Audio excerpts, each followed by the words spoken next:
Here is the full script regenerated exactly as before, same dramatic tone, same articulating style, same intensity, every detail preserved, with only the word order slightly shifted where needed for freshness, and all timestamps removed. Imagine a pope who turned the Vatican into a den of utter depravity.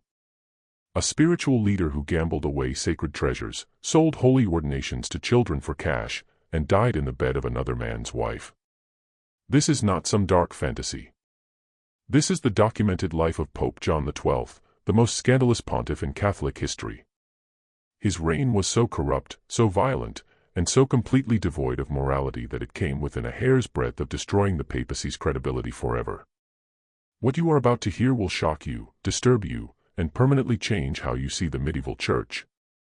In the 10th century, when Christianity held absolute dominion over Europe, one man seized that dominion not for salvation but for sin. Pope John XII was a monster in holy robes, a predator crowned in gold, living proof of what happens when absolute power falls into wicked hands. His story is a descent into darkness, a warning of how the highest spiritual office on earth can become a throne of filth. This documentary will walk you through every horrifying detail of his reign. From his outrageous election at the age of 18 to his mysterious death caught in the act of adultery, we will expose the political schemes that placed him on the throne, the unspeakable crimes committed behind the Vatican's sacred walls, and the poisonous legacy he left behind. Brace yourself for a journey into one of history's blackest chapters. A brief warning, everything you will hear is historically attested, yet profoundly disturbing. Sexual violence, corruption, murder, and the wholesale abuse of sacred authority lie ahead. Viewer discretion is advised. But if you truly want to understand how far humanity can fall, even in the name of God, stay with us as we reveal the truth about Pope John XII. The rise of a boy pope. To grasp the nightmare of Pope John XII, we must first enter the world that created him. The year is 955 AD. Rome is no longer the glorious eternal city, it is a crumbling fortress drowning in intrigue and bloodshed. The papacy has become a prize to be seized by ruthless families, not a sacred calling earned through piety or wisdom. Into this chaos a boy named Octavian is born, privileged, powerful, and destined to defile the throne he would inherit. Octavian was the son of Alberic II, Rome's iron-fisted dictator and the man who truly ruled the papal territories. Alberic wielded greater power than any pope of his era, reducing successive pontiffs to ceremonial puppets while he gripped the city in terror. He understood perfectly, whoever controlled the papacy controlled not just spiritual authority but immense wealth, armies, and influence across Europe. So on his deathbed Alberic forced the Roman nobility to swear an oath that would alter history forever. The oath was brutally simple: when the reigning pope died, Alberic's son Octavian would become his successor. This was no divine vocation. This was dynastic takeover, turning the chair of Peter into a hereditary monarchy. Terrified and greedy, the nobles agreed. Refusal meant death, cooperation meant riches. When Pope Agapetus II died in 955, Octavian was barely 18. No theological training, no spiritual calling, no interest in a life of holiness. His youth had been one long orgy of hunting, gambling, and womanizing. Yet through his dead father's machinations he was catapulted onto the throne of St. Peter and took the name John XII, one of the youngest popes ever to sit there. The election itself was a mockery of every sacred tradition. No prayer for guidance, no search for virtue, no voice of the faithful, just a cold political transaction. The nobles did not gather to seek God's will, they gathered to honor a tyrant's dying command. When they proclaimed Octavian as Pope John XII, they knew exactly what they had done: they had handed Christianity's mightiest office to a teenage libertine. From the very first day on the papal throne, John XII made it crystal clear he had no intention of living like a monk. The Vatican, meant for prayer and contemplation, became his personal playground. Sacred halls echoed not with hymns but with the clatter of dice, drunken laughter, and the sounds of debauchery. The papal palace, once the beating heart of Christian authority, now resembled a high-class brothel more than a holy residence. Contemporary chronicles paint a stomach-churning picture. John XII surrounded himself not with theologians or saints but with gamblers, courtesans, and sycophants. He sold bishoprics and sacred offices to the highest bidder, appointing lovers and drinking companions to rule over souls. The spiritual welfare of Christendom meant nothing to him. Pleasure, power, and profit were all that mattered. Pilgrims who came seeking blessings found only corruption. Priests who sought guidance received contempt. The faithful who believed the Pope was Christ's vicar on earth watched in horror as he behaved worse than the most dissolute secular prince. And there was nothing they could do. John XII held absolute power. Anyone who challenged him risked exile, prison, or death. A cathedral of sin. What took place inside the Vatican during John XII's reign defies belief, yet it is recorded by multiple reliable sources. The Lateran Palace, the very seat of the papacy, became a stage for depravity that left even hardened chroniclers struggling for words. Bishop Liutprand of Cremona, a contemporary witness, wrote accounts so vile that later church authorities tried to suppress them. But the truth must be told. John XII transformed the papal residence into a palace of pleasure. Lavish parties raged for days, gambling, oceans of wine, open fornication everywhere. The Pope himself reveled in it, openly keeping mistresses inside the Vatican and flaunting his affairs. Women of every station, noble women and common prostitutes alike, were brought to his chambers. Gambling was his obsession. He wagered church treasures and sacred relics on dice and cards, and while doing so invoked Jupiter and Venus for luck, blaspheming from the throne of Christ's supposed vicar. This was not private vice, it was deliberate sacrilege. But gambling and drink were only the surface. John XII used his office to prey upon women on a systematic scale. Chronicles accuse him of adultery with married noblewomen and of assaulting female pilgrims who had traveled hundreds of miles believing they would meet God's representative. One widow, Stephania, became far more than a mistress. She allegedly influenced papal policy from his bed. When she died suddenly and conveniently, rumors of murder spread instantly. He turned ordination into prostitution. Bishops were consecrated only if they procured women for him.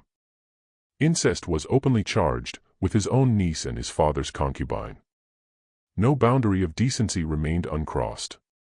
And opposition was met with medieval brutality, cardinals blinded, tongues torn out, opponents castrated and left to bleed to death. The corruption of sacred office. While John XII's personal depravity was horrific, his wholesale selling of the church did even greater damage. He turned the papacy from a spiritual office into a marketplace, openly practicing simony without shame.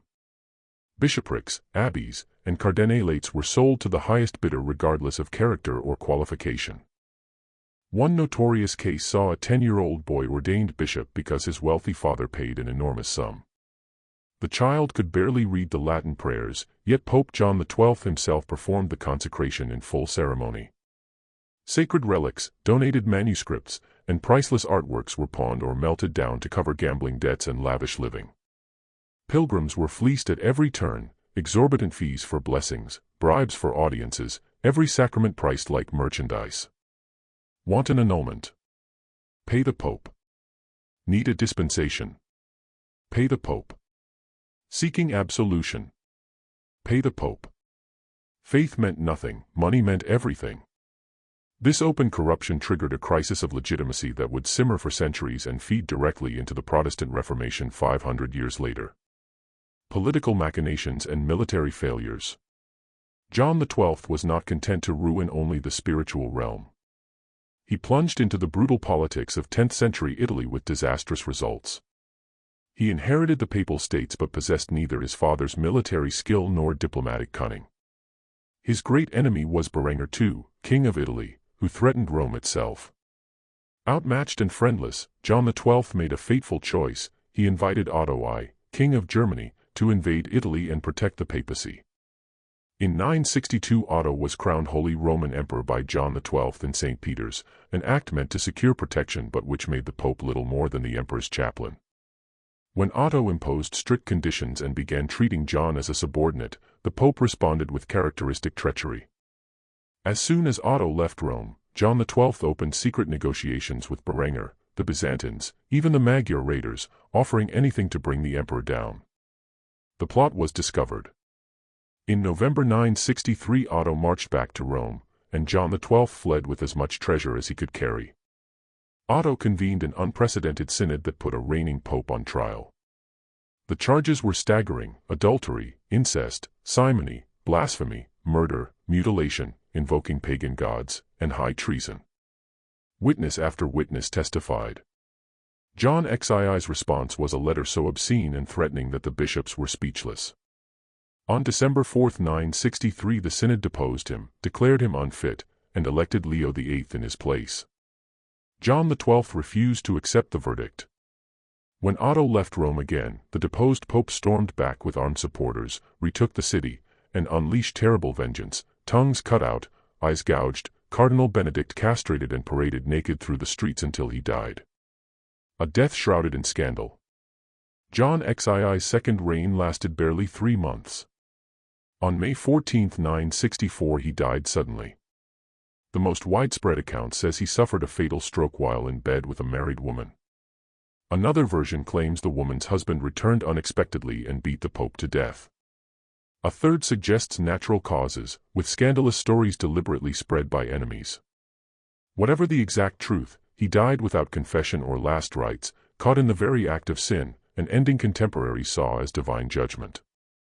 Aftermath and historical judgment. His death left chaos. Otto restored Leo VIII, but the crisis John XII had created reverberated for centuries.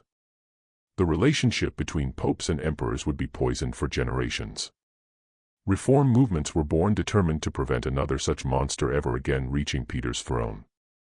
Chroniclers either recorded his crimes in brutal detail or tried desperately to erase him from history. Protestant polemicists later wielded his reign as proof of Catholic corruption. Catholic apologists tried to minimize or explain it away.